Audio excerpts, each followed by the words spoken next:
Hello and thanks for joining us for our late night newscast coming to you from Arirang's news centre in Seoul. I'm Mark Broom. We start tonight with the renewed inter-Korean tensions sparked by North Korea's latest nuclear test. Some 34 hours have now passed since South Korea resumed its anti-Kim Jong-un regime loudspeaker broadcast at the border. The North Korean military has not yet made any unusual moves aside from switching on its own speakers. Connie Kim starts us off. South Korea's loudspeaker broadcasts are continuing to blare out at 11 different places along the inter-Korean border. Seoul's defense ministry said Saturday that it's not detecting any unusual moves from the North Korean military and does not expect Pyongyang to launch any abrupt provocations at this point. The North Korean military is currently maintaining its increased surveillance and alert level. On its side, the South Korean military remains on its highest alert level. Soon after Seoul flipped the switch on its loudspeakers, Pyongyang did the same, hoping the move will prevent North Koreans along the border hearing the broadcasts. These loudspeaker broadcasts have always been a sensitive issue for the North Korean leadership. The huge speakers blast out South Korean pop music, news and weather reports from the South, and messages highly critical of Kim Jong-un and the elite in Pyongyang. North Korea declared a quasi-state of war last summer when the South turned on its loudspeakers following North Korea's landmine attack at the DMZ that seriously injured 2 South Korean soldiers. While there has been no official statement from the North yet, Kim Gi-nam, the secretary of the ruling Workers' Party, has slammed the broadcasts, saying the U.S. and its allies were taking the situation to the brink of war. Connie Kim, Arirang News.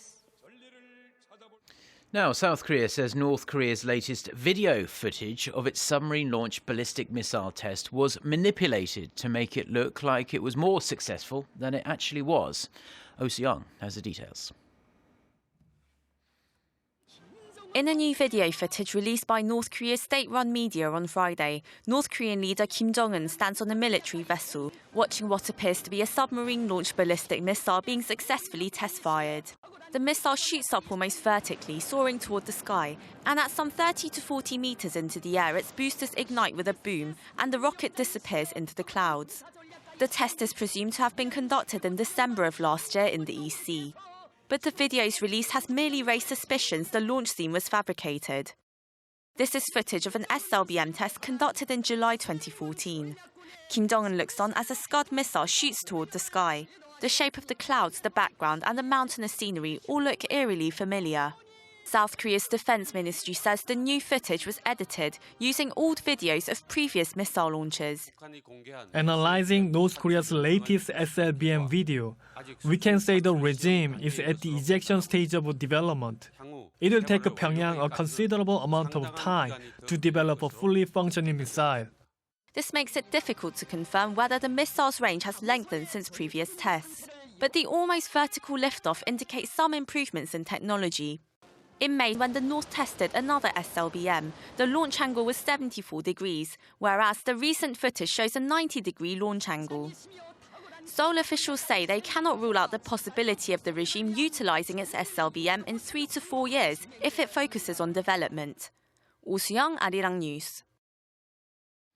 Now, China's Foreign Minister Wang Yi says the denuclearization of the Korean peninsula, securing peace and stability in the region, and settlement through dialogue and negotiation are the main principles needed to deal with North Korea, reiterating Beijing's long-held diplomatic approach to Pyongyang. Speaking with his South Korean counterpart Yoon Byung-se for over an hour on Friday night, the two diplomats shared their assessment on North Korea's nuclear tests earlier this week and agreed to work in close cooperation, including in regards to the UN Security Council's move to adopt a new resolution against the North Korean regime and resuming the long-stalled 6-party nuclear talks. Minister Yoon once again stressed the test poses a serious threat to the international community. The United States is pushing for increased international pressure to be applied on North Korea following its nuclear tests, but wants those efforts to be pursued through the United Nations. Speaking at a daily press briefing, US State Department spokesman John Kirby said there had been no final determination about the best path forward yet, but that appropriate measures will be taken in due course. The spokesman's comments come as some members of Congress have been calling for the US to consider additional unilateral sanctions against Pyongyang in light of its latest provocation. Now, we all like to splash out when we take a vacation, and that was especially the case for Koreans travelling overseas in 2015. The Bank of Korea says that from January to November last year, spending abroad by Korean tourists and business travellers amounted to more than $19.3 billion, up 9% from the same period the previous year. Figures for December haven't been totted up yet, but since there's usually more outbound travellers toward the end of the year, it looks likely last year's spending topped $20 billion. Korea's biggest automakers, Hyundai Motor and Kia Motors, enjoyed record SUV sales in China last year. Industry sources say Hyundai and Kia sold almost 454,000 SUVs in China in 2015, up more than 12% compared to the previous year. The most popular brands were Hyundai's iX25 and Tucson and Kia's KX3 and Sportage. Chinese consumers are fast getting a taste for SUVs, so Hyundai and Kia expect sales to accelerate further this year, especially with their expanded lineups and Kia's launch of its latest Sportage there early this year.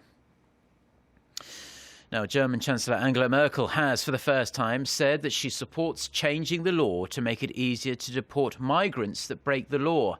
Her announcement came after the authorities said more than half of those suspected of involvement in a wave of violence and sex attacks in Cologne on New Year's Eve were asylum seekers. Now, under current German laws, asylum seekers are only deported if they have been sentenced to at least 3 years behind bars. The chief of police in Cologne, Wolfgang Albers, has been relieved of his duties due to the police's poor handling of the incident. The anti-immigration group will be holding a demonstration in the city all day on Saturday. A Muslim man from Philadelphia is in custody after he allegedly attempted to murder a police officer. Officials say the man was apparently inspired by the Islamic State group. CCTV footage shows the moment. 33-year-old police officer Jesse Harnett was ambushed at point-blank range. Police say the suspect, 30-year-old Edward Archer, fired more than a dozen times. You're seeing stills from the video there. Now, even though Officer Harnett was shot 3 times, he can be seen exiting his vehicle and chasing the suspect on foot.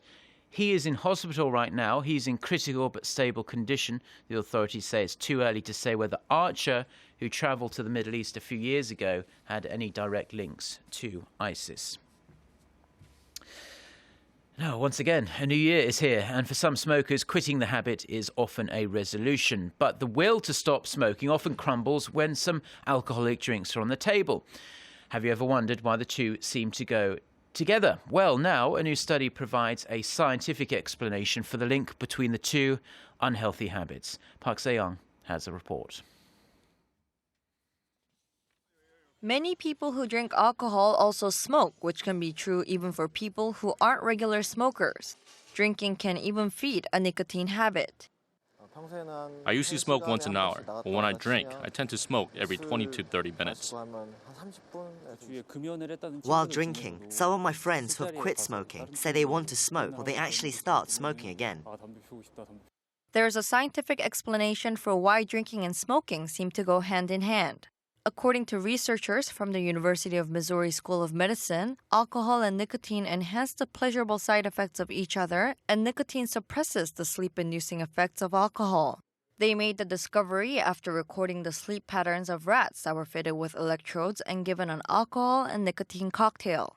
The finding also shows smoking contributes to the development of alcoholism and vice versa. Once we understand the systems in the brain where these drugs are working, right, this will help us treat addiction. The study was published last fall in the Journal of Neurochemistry. Park Se-young, Arirang News. And finally, leaving you with a brief look at the weekend weather. It is a cold night out there. The low is going to dip to -4 degrees Celsius overnight in Seoul. So if you're heading out, be sure to wrap up nice and warm. Sunday is going to be bright and sunny, but it will be cold. The high is only going to peak at 3 degrees Celsius in the Korean capital. With that, let's take a look at the weather around the world.